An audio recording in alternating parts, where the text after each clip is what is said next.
volta, pessoal, às nossas questões, né? Vamos dar continuidade à questão do número 3. Na aula passada eu apresentei o caso concreto para vocês, naquele caso fictício, né? Um caso que não acontece aqui no Brasil, no nosso judiciário, né? Aquele caso de ficção científica. E qual foi o caso? A e B, em um conluio, em uma simulação, conseguiram uma sentença que foi fruto de conluio, foi fruto de colusão entre as partes.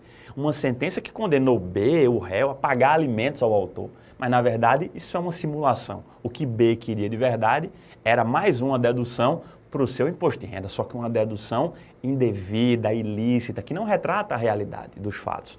E aí, onde é que entra o Ministério Público nessa história? Vê só, quando você vai olhar o artigo 487, que é onde fala da legitimidade para a propositura da ação rescisória, esse artigo, ele diz assim, ó, o Ministério Público também tem legitimidade para entrar com a ação rescisória. Aí ele diz assim, quando é que o Ministério Público tem legitimidade para entrar com a ação rescisória? Ele coloca lá, uma das hipóteses é quando a sentença for fruto de colusão entre as partes, quando a sentença for fruto de conluio. Esse é o caso. O Ministério Público detectou, chegou ao seu conhecimento. Foi o que ele fez? Entrou com uma ação rescisória para acabar com essa farsa, para rescindir essa sentença. E aí a questão diz, ele requereu a citação das partes do processo originário. Olha, quem são as partes do processo originário? A e B. Lógico, vê. Se eu sou o Ministério Público, quero rescindir uma sentença que se formou em um processo dentro do qual as partes eram A e B, necessariamente, obrigatoriamente, eu tenho que mandar citar, eu tenho que chamar A e B, porque foram eles que participaram do processo, foram eles que estavam de conluio, foram eles que estavam de conchavo, foram eles que contribuíram para esse ato simulado. Então, eles necessariamente têm que ser citados como réus, eles têm que ser colocados no polo passivo. É isso que a questão está dizendo. Então, qual é a questão? MP de um lado, Ministério Público de um lado, contra quem? A e B, que são as partes do processo originário. Aí o que é que a OAB lhe pergunta? Ó, como é que eu classifico esse litisconsórcio formado entre A e B? Quais são os critérios de classificação? Como é que eu classifico? Vamos lá, vamos para a questão, vamos lá.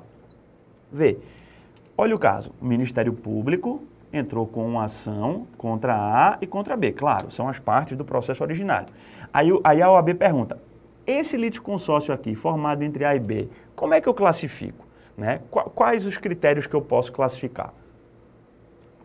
O primeiro critério que você vai ter que destrinchar, e me permita dizer, esse é óbvio, né? Esse é mais fácil do que empurrar a Bíblia de ladeira, é você dizer, esse litisconsórcio aqui, ele é ativo ou ele é passivo? Poxa, o que é que eu tenho aí nesse caso concreto? Dois réus.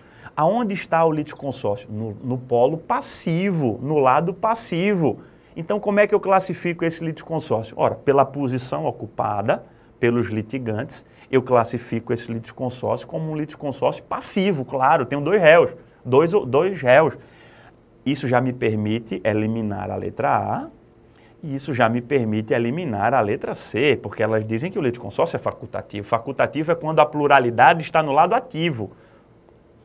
Né? Ele é ativo quando a pluralidade está no lado ativo. Beleza, esse é o primeiro critério. Segundo critério, vamos lá. Como é que eu classifico esse litisconsórcio? Ele é necessário ou ele é facultativo? A gente já sabe que ele é passivo e não ativo, mas ele é necessário ou ele é facultativo? Ou seja, esse litisconsórcio aqui, ele é obrigatório, ele é necessário, ele é indispensável? Claro que sim, lógico que sim. Eu quero rescindir uma sentença, a qual foi prolatada dentro de um processo, no qual eram partes A e B. E os dois participaram da simulação. Então, é indispensável, é obrigatório, é necessário que os dois estejam como réus nesse processo. Então, eu já sei que o próximo critério é necessário. Então, vamos lá. Letra B, passivo, beleza, necessário. Letra D, passivo, necessário. Não dá para eu eliminar nenhuma. Eu fiquei em dúvida agora no terceiro critério, né? Eu estou nessa encruzilhada aqui agora. Esse litisconsórcio formado entre A e B, ele é simples ou ele é unitário? Se for simples, a letra B. Se ele for unitário, a resposta é a letra D. E ele é um litisconsórcio o quê? Unitário. A letra D é a letra certa. Mas, poxa, professor, por que Vamos revisar qual a diferença do litisconsórcio simples para o litisconsórcio unitário. O que é, né, um litisconsórcio simples? O que é um litisconsórcio unitário? Só revisar, porque é isso que a OAB quer de você. Foi isso que a OAB lhe exigiu aqui. Um pouquinho só de doutrina, uma doutrina bem superficial, bem rasteira, nada de muito aprofundado, não. Ó, litisconsórcio unitário é aquele no qual o juiz não pode julgar a lide diferente. Não pode dar um tratamento diferenciado para os litisconsortes. Tem que julgar a lide de forma única, de forma igual, de um modo unitário. Tem que dar a mesma sentença para todos. Tem que julgar da mesma forma. Tem que dar um tratamento unitário. Daí o nome, litisconsórcio unitário. Por exemplo, um exemplo. Quando o Ministério Público entra com anulação de casamento. O Ministério Público entrou com ação de anulação de casamento e colocou no polo passivo, lógico, os cônjuges, marido e mulher. Quando o juiz for julgar essa ação de anulação, o juiz não pode julgar de um modo para o marido e de um outro modo para a mulher. Ele tem que julgar a lide de modo único, de modo igual, de modo uniforme, de modo unitário. Eu não tenho como eu dizer, ó, a metade do casamento é válida e é válida só para a mulher. Ah, mas a outra metade do casamento ela é nula e é nula só para o marido. Não dá. Ou o casamento é válido e é válido para os dois, ou o casamento ele é nulo e é nulo para os dois. O tratamento tem que ser um só. A forma de julgar, de decidir é única. Agora, o que é um litisconsórcio simples? É aquele no qual o juiz pode julgar a lide diferente, né? Pode dar um tratamento diferente para os litisconsortes. Não é obrigado a julgar a lide de modo igual para todo mundo, não. Por exemplo, duas vítimas de um acidente de trânsito entraram com uma ação contra o causador do acidente, contra o motorista que as atropelou. Nós temos aí duas vítimas, um litisconsórcio ativo contra o causador do dano. Quando o juiz for julgar essa ação, o juiz pode julgar diferente. Até porque os pedidos podem ter sido diferentes. O juiz pode dar 100 mil reais para a vítima A, 50 mil para a vítima B. Pode ser que a vítima B não ganhe nada, porque nem conseguiu comprovar dano. O juiz pode julgar diferente. Pode ser que uma tenha pedido só danos materiais, a outra vítima pediu danos materiais, danos morais e lucros cessantes. Então, naturalmente, a sentença do juiz pode sim ser diferente. O juiz pode sim julgar diferente. Toda vez que o juiz puder julgar diferente, o litisconsórcio ele é simples. Quando o juiz não puder julgar diferente, o litisconsórcio é unitário. E nesse caso, pessoal, da nossa questão, não tinha como o judiciário julgar a ação rescisória de modo diferente, porque o enunciado, ele nos deu a resposta. O enunciado, ele nos deu a chave da resposta, a chave da questão. Qual foi a chave? As partes estão de conluio, conchavo. Ambas as partes, há um conluio, há um conchavo. Não existe conluio de uma pessoa só, não existe simulação de uma pessoa só. Eles estão de conchavo, é colusão, é conluio. Os dois contribuíram para essa sentença fraudulenta. É como se o enunciado dissesse, não tem santo na história, não tem santo, os dois contribuíram, os dois estão de má fé. Então, o julgamento tem que ser um só para os dois, porque os dois participaram desse ato fraudulento, desse ato ilícito, desse ato indevido. A resposta certa é a letra D.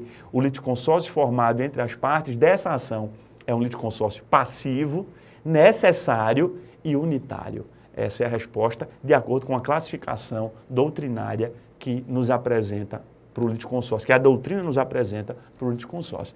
Vamos seguir com a nossa ficha, vamos ver a nossa quarta questão. Vamos ver. A quarta questão, pessoal, ainda fala sobre litisconsórcio, tá? Ainda fala sobre litisconsórcio. A respeito do fenômeno processual do litisconsórcio, que consiste na pluralidade de sujeitos ocupando um ou ambos os polos da relação jurídica para litigar em conjunto no mesmo processo, assinale a afirmativa correta. Essa letra A é mais uma questão letra de lei. É mais uma questão que você resolve apenas e tão somente com a letra da lei, com o conhecimento da legislação.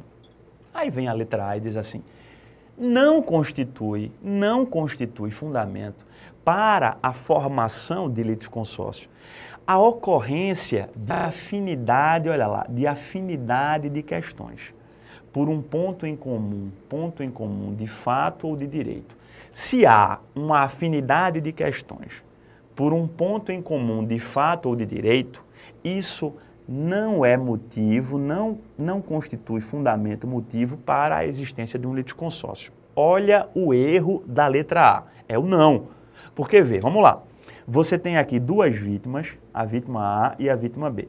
Elas foram atropeladas pelo motorista D. Elas se juntaram e entraram com uma única ação contra o causador do dano. Mas, pois, professor, o que é que justifica que essas duas vítimas possam se juntar e, em litisconsórcio ativo, ajuizarem uma única ação contra o causador do dano? Ora, é porque há aí uma afinidade de questões por um ponto em comum de fato, ou seja, elas foram vítimas de um mesmo acidente. Elas sofreram dano no mesmo momento, no mesmo fato, no mesmo ato ilícito causado por D. Então é justamente essa afinidade de questões que justifica a formação do litisconsórcio. Esse é o erro da letra A. Aí você pode dizer, mas isso aqui é doutrina. Não, isso é letra de lei. Isso aqui nada mais é do que o artigo 46, salvo engano, o inciso 4º do CPC, letra de lei. Aí vem a letra B e diz assim, o juiz poderá limitar o litisconsórcio necessário quanto ao número de litigantes, quando este comprometer a rápida solução do litígio ou dificultar a defesa. Está errada nessa letra B. Por quê? Porque o legislador até permite a limitação do número de litisconsórcios, desde que seja um litisconsórcio facultativo. Não se pode limitar o litisconsórcio necessário, até porque o próprio nome já está dizendo, é necessário, é um litisconsórcio necessário. Se é necessário, eu não posso excluir ninguém. Todos têm de estar presentes no processo para que a sentença do juiz, ao final, possa produzir efeitos. Aí você pode estar se perguntando, poxa, mas onde é que está isso no Código? Qual o fundamento legal desse troço? Parágrafo único do artigo 46. Porque, vê, o parágrafo único do artigo 46, ele autoriza que o juiz, diante de muitas partes, muitos litisconsórcios, diante de uma multidão, ele autoriza que o juiz limite o número de litisconsórcios. O juiz pode chegar e dizer assim, tem gente demais aqui nesse processo. Eu não quero 30 pessoas, eu só quero 10. Eu vou limitar o número de litisconsórcios. Isso o juiz pode fazer? Pode. Desde que o litisconsórcio seja facultativo, não se limita, por óbvio, o litisconsórcio necessário. Outra coisa que você tem que lembrar, quais são as situações em que o juiz pode limitar o litisconsórcio facultativo? Quais são as duas situações que o parágrafo único lhes apresenta aí? As duas situações. Quando essa multidão, essa quantidade de partes puder comprometer a rápida solução do litígio ou dificultar o direito de defesa do réu. Quando o juiz se deparar com uma dessas duas situações, dificultar a rápida solução do litígio, comprometer a rápida solução do litígio ou dificultar o direito de defesa, aí o Código diz, juiz, você pode limitar o número de litisconsórcios, desde que ele seja facultativo. Parágrafo único do artigo 46, letra de lei. Bora para a letra C, vamos lá. Aí vem a letra C e diz, na sistemática dos juizados especiais cíveis, não se admitirá a formação de litisconsórcio como forma de prestigiar uma prestação jurisdicional mais célere e simplificada. Essa letra C, ela também está equivocada. Por quê? Porque a Lei 9.099/95, lá no seu artigo 10, ela diz o seguinte, o que não se admite nos juizados especiais cíveis é a intervenção de terceiros, mas o litisconsórcio, a lei permite, o artigo 10 permite. Então, o que é vedado no juizado? Intervenção de terceiro. Litisconsórcio é permitido. Artigo 10, letra de lei, mais uma questão, letra de lei.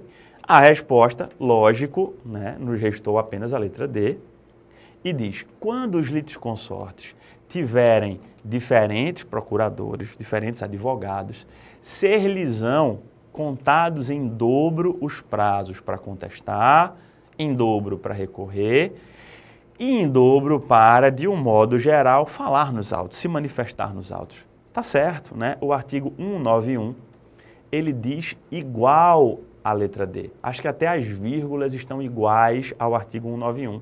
Isso é o que a gente chama de prazo diferenciado para litisconsortes que têm advogados diferentes, procuradores diferentes. Quando você estiver diante de um processo no qual você tenha litisconsortes com diferentes procuradores, eles terão prazo em dobro para tudo, em dobro para contestar, em dobro para recorrer e em dobro para, de um modo geral, falar nos autos, se manifestar nos autos. Então, temos aí mais uma questãozinha simples, superficial, na qual a OAB-FGV lhe exige, como de costume, a letra da lei, a literalidade. Cuidado com a letra da lei, não despreze o seu CPC. Essa questão de número 5, assim como a outra de número 6, também fala sobre intervenção de terceiros. E diz assim, Vinícius foi demandado, ou seja, ele é réu, em uma ação de cobrança, por ele ter sido fiador de sua sogra Francisca. Eu não sei também de onde a OAB tira essas coisas, porque ninguém, em sã consciência, vai ser fiador da sogra, não é? Ser fiador já não é grandes coisas. Da sogra, então, isso é uma ficção científica. Mas, por hipótese, vamos admitir que Vinícius cometeu essa sandice. Qual é o caso aqui? Vê. O caso é assim, ó, o credor, né, uma ação de cobrança, o credor foi entrar com ação de cobrança, aí ao invés do credor ter entrado contra Vinícius e contra Francisca, já que Vinícius era o fiador, né, ao invés do credor ter entrado contra os dois, ele entrou só contra Vinícius, que era o fiador. Ele podia ter feito isso? Podia, em princípio ele poderia escolher, a depender do contrato, isso é possível. Mas aí, o que é que a OAB pergunta? Ó, assinale a alternativa que indica aquela medida a ser adotada por Vinícius para trazer a sua sogra Francisca para ficar junto com ele aqui, ó, no polo passivo desse processo. Vinícius é réu, vai ser citado já que ele é réu. Aí a OAB pergunta, o que é que ele pode fazer? Qual é a medida que ele pode tomar para trazer Francisca para ficar junto com ele no polo passivo do processo? É como se ele dissesse, juiz, eu sou o fiador, mas quem deve mesmo é a minha sogra, é a Francisca. Por favor, traga para ficar aqui, dentro desse processo, no polo passivo, junto comigo. Que medida é que ele vai ter que adotar? Pelo que vocês já estudaram de intervenção de terceiros, Vinícius terá de fazer um chamamento ao processo. Ou seja, quando ele for citado, no prazo que ele tiver para se defender, no prazo que ele tiver para contestar, pode ser dentro da contestação ou até fora, numa petição em separado, contanto que dentro do prazo da contestação, ele vai chegar para o juiz e vai dizer, excelência, eu gostaria de chamar ao processo a minha sogra, Francisca, que é a real devedora, que é a devedora principal. Eu quero, excelência, que Vossa Excelência mande citá-la para que ela venha ficar aqui comigo, compondo o polo passivo deste processo. Isso é uma questão típica de chamamento ao processo. Toda vez que você vir expressões como fiador, devedor solidário, o código, ou melhor, a questão vai estar falando sobre chamamento ao processo. Isso está bem claro no artigo 77, inciso 1º, que diz assim, ó, olha lá, acompanha no código. É admissível o chamamento ao processo do devedor, Francisca, na ação em que o fiador for réu. Quando o fiador for demandado como réu, né, demandado, claro, só pode ser réu, se ele quiser, é uma faculdade, é uma opção, o chamamento ao processo é uma faculdade, ele pode, no prazo de defesa, chamar ao processo o devedor. E isso é admissível. Artigo 77, inciso 1º, questãozinha também tranquila, com conhecimento da lei, dava para você acertar essa questão aí. Essa questão 6, que também fala de intervenção do terceiro, já é uma questão mais bem elaborada, né? Já é uma questão em que a OAB tenta de alguma forma lhe confundir, é uma questão na qual a OAB tenta misturar as modalidades de intervenção. Só que o bacana, né, o positivo dessa questão é que a mistura que a OAB faz é uma mistura grosseira, é uma mistura que não tem nada a ver com nada, ela força a barra nas letras erradas, então, de certo modo, ela já ela já lhe empurra para a letra certa, vamos dizer assim. Se você ler com calma, você vai ver que, de certo modo, ela já lhe encaminha, ela já lhe empurra para a letra certa, que é, não vou dizer qual é a letra, vamos ver. Vamos lá. Considerando a assistência e as demais formas de intervenção de terceiros previstas no CPC, assinale a afirmativa correta. Aí a letra A diz, é admissível o chamamento ao processo, olha lá, artigo 77, é admissível o chamamento ao processo daquele que detiver a coisa em nome alheio. Essa letra A, meus amigos, a OAB está tentando misturar a nomeação à autoria, que está no artigo 62, está tentando misturar com o chamamento ao processo, que está no artigo 77. Se você vir o artigo 62, ele diz assim, aquele que detiver a coisa em nome alheio, olha lá, o detentor, o caseiro, aquele que detiver a coisa em nome alheio, sendo-lhe, porém, demandado em nome próprio, deverá fazer o quê? Deverá nomear a autoria. Não tem nada a ver com chamamento ao processo. As hipóteses em que o chamamento ao processo é admissível estão nos incisos do artigo 77 e não tem nada a ver com a figura do detentor, com a figura daquele que detém a coisa em nome alheio, que é o caseiro. Aquele que detém a coisa em nome alheio deverá nomear a autoria e não fazer um chamamento ao processo. Então, houve uma tentativa de se misturar chamamento ao processo com nomeação à autoria. Está errada a letra A. A letra B tentou fazer a mesma coisa, só que agora ela tentou misturar oposição com denunciação da lide. Porque, vê, ó, a oposição, que está no artigo 56, consiste na intervenção daquele que estiver obrigado pela lei ou pelo contrato a indenizar o prejuízo do réu da demanda. Ó, se você olhar, isso aqui, esse final aqui, isso está se referindo à denunciação da lide, que é o caso de uma pessoa que, por lei ou contrato, é obrigada a indenizar os prejuízos de uma outra pessoa que perdeu um processo, como vocês já estudaram na doutrina. Não tem nada a ver com a figura da oposição. Porque o que é a oposição na prática? Não é só para a gente revisar. Vê, imagina a seguinte situação. Vê a loucura da oposição. A está brigando com B em juízo pela posse de um determinado bem. Tá? O bem está com B, A entrou com a ação de juiz. Reconheça na sentença que esse bem é meu e condene B a me devolver esse bem. Esse é o caso. Aí, belo dia, vem um terceiro, chamado de oponente, entra com a oposição e diz assim, juiz, entra dentro desse processo aí e diz, juiz, esse bem pelo qual estão brigando A e B, esse bem, juiz, ele não pertence nem a A e ele nem pertence também a B. Esse bem, juiz, esse bem é meu. Por favor, reconheça que esse bem é meu. Então, a oposição consiste na intervenção de um terceiro, vê só, manifestando a pretensão de ver reconhecido como seu, no todo ou em parte, o direito ou a coisa pelo qual estão controvertendo o autor e réu. É isso que diz o artigo 56. Não tem nada a ver com dever de indenização, por força de lei, por força de contrato. Isso tem a ver com denunciação da lide. Então, a letra B, ela tentou misturar as coisas, e lógico, de uma forma grosseira, né, vamos dizer assim, ela forçou a barra, vamos dizer assim. Então, está errada a letra B.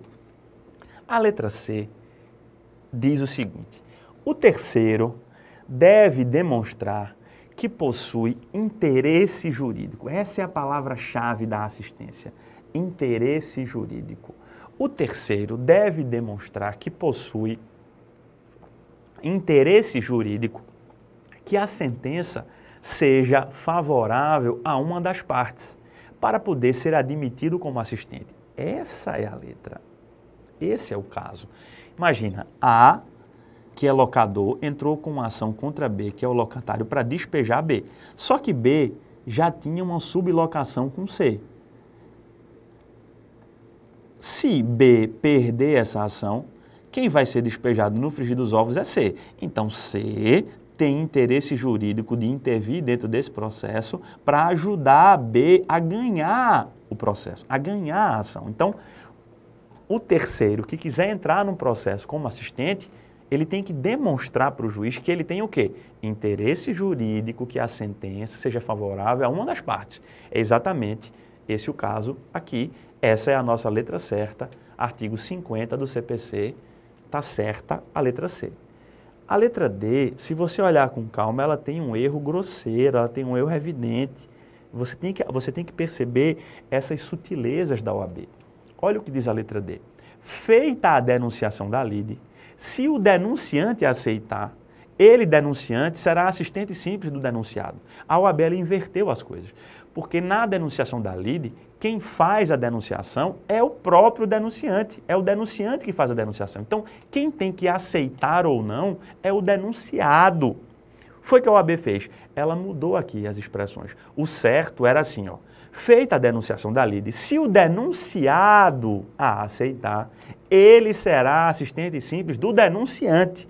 A OAB trocou os atores aqui. Então, você vê, é uma sutileza, na verdade, né? Uma sutileza, mas é um erro grosseiro, ou seja, que já tornou a letra errada. Então, você tem que perceber isso daí. Então, se é o denunciante que faz a denunciação, quem tem que aceitar a denunciação ou não é o denunciado e não o denunciante, já que é o denunciante que faz a denunciação. Onde é que está a denunciação da lide? Artigo 70 e seguintes, vamos dizer assim. Vamos para a nossa questão de número 7, que também fala sobre o juiz, também fala sobre o magistrado, né? Mais uma questão que explora aí algumas alternativas sobre o juiz. Aí a questão 7 nos diz assim, no curso de um processo, todos os participantes, a qualquer título, eles devem agir de forma leal, litigando de boa fé e tendo por paradigma, né, por modelo, uma atuação ética.